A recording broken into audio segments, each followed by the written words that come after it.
Good morning, students. Today we are going to revise exercise of lesson number 8, soils. So let's start. Fill in the blanks है हमारे first part में. Fill in the blanks. Soil is a dash resource. Soil कैसा resource है? Natural resource. The soil is a natural resource. So मिट्टी एक प्राकृतिक संसाधन है. नंबर 2 है we directly और indirectly depend on dash for our food. हम अपने भोजन के लिए प्रत्यक्ष और अप्रत्यक्ष रूप से किस पर डिपेंड करते हैं? प्लांट्स पर, पौधों पर डिपेंड करते हैं. नंबर 3 है desert soil is composed of. Desert soil, रेगिस्तानी मिट्टी जो है वो किससे बनी होती है? सैंड से, रेत से बनी होती है. नंबर 4 है black soil is well suited for the production of dash. काली मिट्टी किसके उत्पादन के लिए बहुत अधिक अच्छी होती है?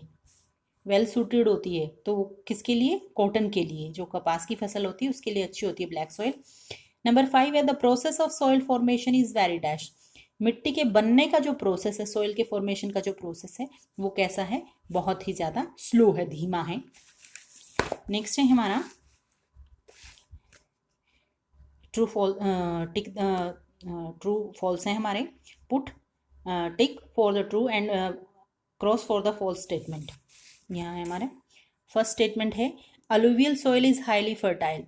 जो अलुवियल सॉइल है, जलोढ़ मिट्टी है, वो बहुत ही ज़्यादा उपजाऊ है. तो ये हमारा क्या होगा? राइट होगा, ट्रू होगा. Cotton grows well in the red soil.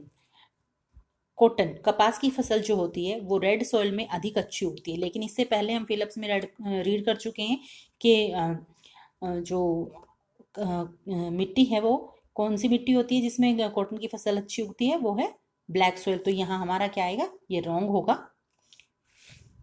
Number 3 है हमारा laterite soil is very good for the production of rice. Laterite soil जो है वो मिट्टी के उत्पादन के लिए बहुत ही अच्छी है. यहाँ भी ये रॉन्ग होगा. नंबर 4 है हमारा soil erosion helps in the fertility of soil. मिट्टी की जो उत्पादक क्षमता है उसमें कौन हेल्प करता है? सॉइल इरोजन है, मिट्टी का कटना जो है वो मिट्टी की उत्पादन क्षमता को बढ़ाता है. तो ये भी हमारा क्या होगा? रोंग होगा.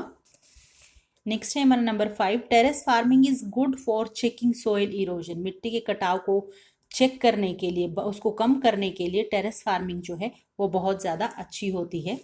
तो ये हमारा राइट होगा. नंबर 6 है हमारा cutting down of more and more trees causes soil erosion. पेड़ों की अधिक कटाई के कारण क्या होता है? सोइल इरोजन होता है. तो ये हमारा, ये भी राइट है. मिट्टी का कटाव होता है पेड़ों की अधिक कटाई से. नेक्स्ट आएगा हमारा name any 2 crops well suited for the following types of soil. 2 crops के नाम लिखने हैं जो इस निम्नलिखित प्रकार की मिट्टी में अच्छी उगती हैं. फर्स्ट है हमारा अलुवियल सॉइल. अलुवियल सॉइल में राइस एंड व्हीट, गेहूं और चावल की जो फसलें हैं वो बहुत ज़्यादा अच्छी होती हैं. नंबर 2 है हमारा रेड सॉइल.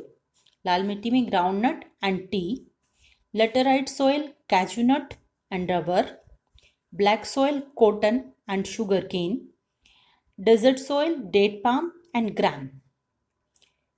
खजूर और चने की जो फसल होती हैं वो अच्छी होती हैं. नेक्स्ट है match the columns. Columns match करने हमारे. Northern plains. नॉर्दर्न प्लेन्स कहाँ हैं? उनमें कैसी मिट्टी है? अलुवियल सॉइल पाई जाती है नॉर्दर्न प्लेन्स में, क्योंकि नॉर्दर्न प्लेन्स की जो रिवर्स हैं वो अपने साथ अलुवियल सॉइल लाती हैं. नेक्स्ट है लेटेराइट सॉइल. लेटेराइट सॉइल कहाँ पाई जाती है? कर्नाटका एंड केरला में. सैंडी सॉइल कहाँ पाई जाती है? Parts of Punjab and Haryana. Punjab के कुछ भाग और हरियाणा में. मोल्टन लावा, पिघला हुआ लावा जो है वो उससे कौन सी सॉइल बनी है? ब्लैक सॉइल बनी है पिघले हुए लावा से. ओवरग्रेजिंग. ओवरग्रेजिंग से, जब पशु एक स्थान पर बहुत ज़्यादा चरते हैं उसको ओवरग्रेजिंग कहते हैं. तो उससे क्या होता है? सोइल इरोजन होता है, मिट्टी का कटाव होता है. अब हम करेंगे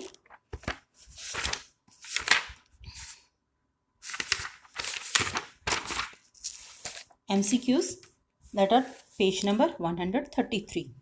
Soil is formed by the breaking up of dash and stones. मिट्टी का निर्माण हुआ है किसके टूटने से और पत्थरों के टूटने से? रॉक्स, चट्टानों के और पत्थरों के टूटने से मिट्टी का निर्माण हुआ है. नंबर 2 है हमारा the soil of northern plains is very rich in dash.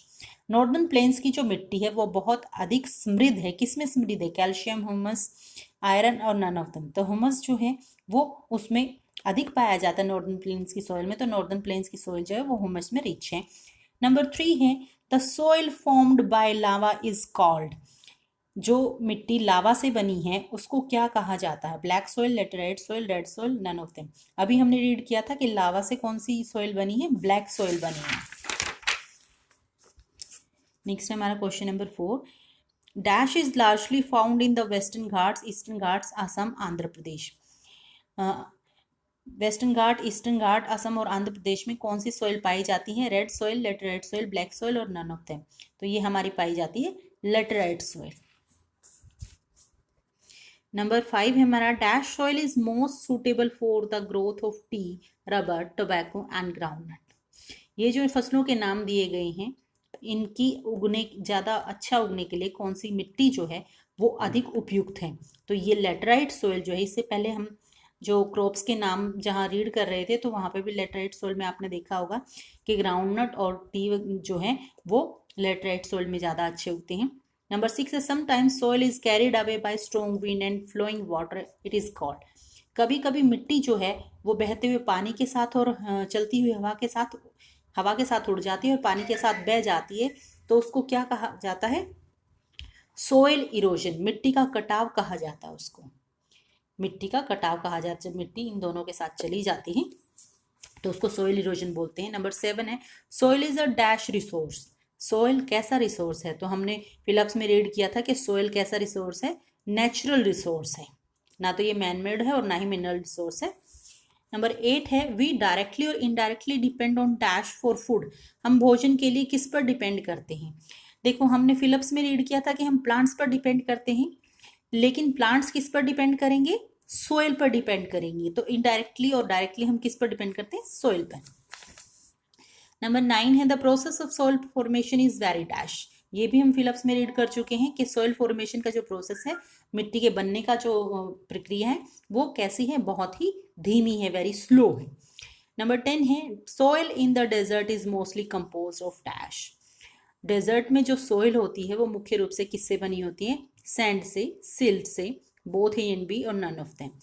तो मोस्टली वो किससे बनी होती है? सैंड से या सिल्ट से। अब कुछ उसमें सैंड होता है, थोड़ी बहुत सिल्ट होती है, तो ये दोनों जो हैं आएगा यहाँ पर a and b, both a and b. Question number 11 है we must take preventive measures to control soil erosion because. हमें मिट्टी के कटाव को रोकने के लिए कुछ उपाय करने चाहिए क्योंकि soil erosion makes the soil unfit for cultivation.